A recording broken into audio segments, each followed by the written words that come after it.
আমি এখন মাননীয় সংসদ সদস্য মাওলানা দেলোয়ার হোসেন সাইদি সাহেবকে বক্তব্য রাখার জন্য অনুরোধ জানাচ্ছি। নাহমাদুহু ওয়া নুসাল্লি আলা রাসূলিহিল কারীম ওয়া আলা আলিহি ওয়া আসহাবিহি আজমাইন। আউযু বিল্লাহি মিনাশ শাইতানির রাজীম। বিসমিল্লাহির রহমানির রহিম। মাননীয় স্পিকার, আপনি এই মহান সংসদের স্পিকার হিসেবে নির্বাচিত হয় আমরা জাতীয় সংসদের পক্ষ থেকে আপনাকে অন্তরের অন্তঃস্থল থেকে মোবারকবাদ জানাচ্ছি।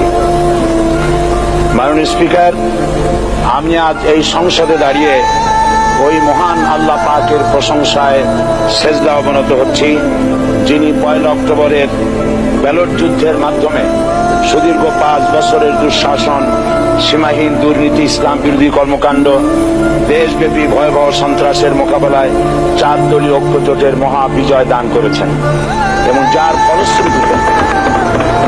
ফলশ্রুতিতে আজকে আমরা এই মহান সংসদে দাঁড়িয়ে কথা বলার সুযোগ লাভ করেছি।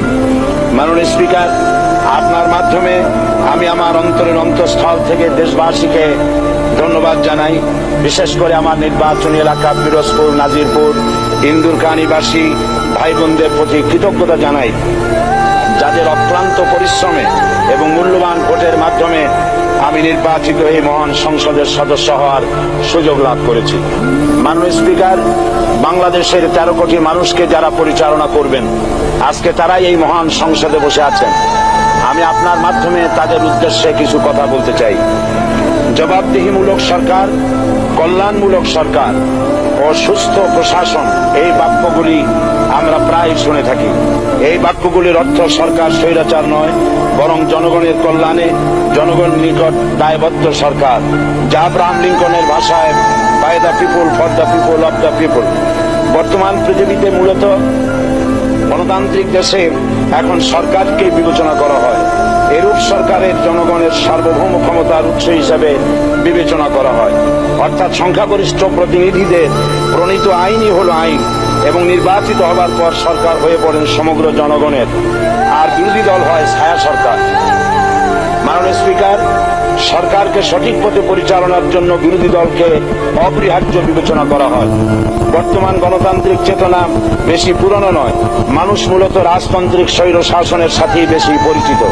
বস্তুত বর্তমান পৃথিবীতে গণতান্ত্রিক শাসন ব্যবস্থায় জবাবদিহিমূলক, কল্যাণমূলক, স্বচ্ছ প্রশাসনের যে কথাবার্তা আমরা শুনতে পাই, এর প্রথম উপস্থাপক হলেন বিশ্বনবী হযরত মুহাম্মদ রাসূলুল্লাহ সাল্লাল্লাহু আলাইহি ওয়াসাল্লাম।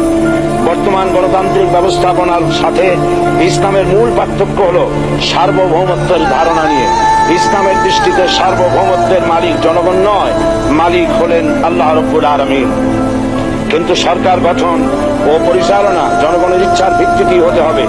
জনগণের ইচ্ছার বিরুদ্ধে ক্ষমতায় থাকার অধিকার ইসলামের স্বীকৃত নয়।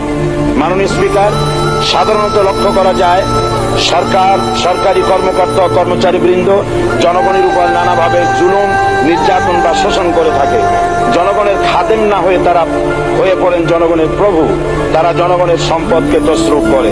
এই অবস্থা থেকে মুক্ত করার জন্য রাসূল করিম সাল্লাল্লাহু আলাইহি ওয়াসাল্লাম সরকারি কর্মকর্তা ও কর্মচারীদের মধ্যে তীব্র দায়িত্ব অনুভূতি জাগ্রত করে তিনি বলেন, ঘুষ দাতা ও গ্রহীতা উভয় জাহান্নামী।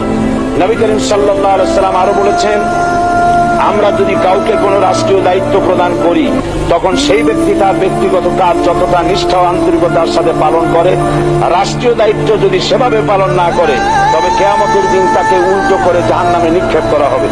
রাষ্ট্রীয় সম্পদ তসরুপের ব্যাপারে কঠোর হুঁশিয়ারি উচ্চারণ করে বিশ্বনবী মুহাম্মদ রাসূলুল্লাহ সাল্লাল্লাহু আলাইহি ওয়াসাল্লাম বলেছেন, রাষ্ট্রীয় দায়িত্ব পালনকারী কেউ যদি 1 টুকরা সুতা বা তার চেয়েও ক্ষুদ্র কোনো জিনিস খেয়ানত করে, তবে কিয়ামতের দিন খেয়ানতের বোঝা মাথায় করে তাকে উঠতে হবে। মাননীয় স্পিকার, আল্লাহ রসুল যে সরকার ব্যবস্থা প্রতিষ্ঠা করেছিলেন, তা সত্যিকার অর্থে ছিল জনকল্যাণমূলক সরকার।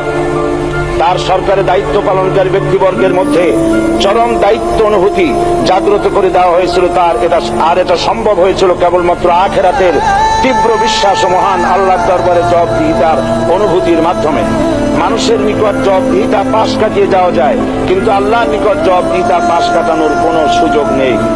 মাননীয় স্পিকার, নবী করিম সাল্লাল্লাহু আলাইহি সাল্লামের সরকার ব্যবস্থাপনায় সবাই যেমন আইনের দৃষ্টিতে সমান অধিকার ভোগ করেছে, ঠিক তেমনি ভাবে রাষ্ট্রের নাগরিক হিসাবে সবারই মৌলিক চাহিদাসমূহ পূরণ হয়েছে। ঋণগ্রস্ত এতিম অসহায় জনগণ রাষ্ট্রীয় তহবিল থেকে সহযোগিতা লাভ করেছে। মূলত এটা জনকল্যাণমূলক সরকারের ধারণা বিশ্ববাসী তখনই প্রথম অবলোকন করে। মাননীয় স্পিকার, নবী করিম সাল্লাল্লাহু আলাইহি সাল্লাম সরকারি কর্মকর্তাদের বিরুদ্ধে কোনো অভিযোগ পেলে তখনই ব্যবস্থা গ্রহণ করতেন। আইনের চোখে সবাই সমান এবং এ কারণেই শাসকদের আত্মীয় স্বজন কারো পক্ষে সম্ভব ছিল না জনগণের উপরে জুলুম করা। খলিফা ওমর রাদিয়াল্লাহু তাআলা আনহুর এক ছেলে অপরাধী প্রমাণিত হলে সে দণ্ডভোগ থেকে রেহাই পায়নি, এমনকি এতে তার মৃত্যুদণ্ড হয়েছিল। আবার খলিফা নিজেকে আইনের ঊর্ধ্বে মনে করতেন না, তাই বর্ম চুরির ঘটনা আলী রাদিয়াল্লাহু তাআলা আনহু কাজীর দরবারে সাধারণ ফরিয়াদির মতো উপস্থিত হন। নিজের ছেলে ও চাকরের সাক্ষী যথেষ্ট না হয় কাজী খলিফার বিপক্ষে রায় দেন। এখানে বিচার বিভাগ ছিল সম্পূর্ণ স্বাধীন এবং শাসন বিভাগের নিকট তার কোনো দায়বদ্ধতা ছিল না। মাননীয় স্পিকার, এসব হলো ইতিহাস।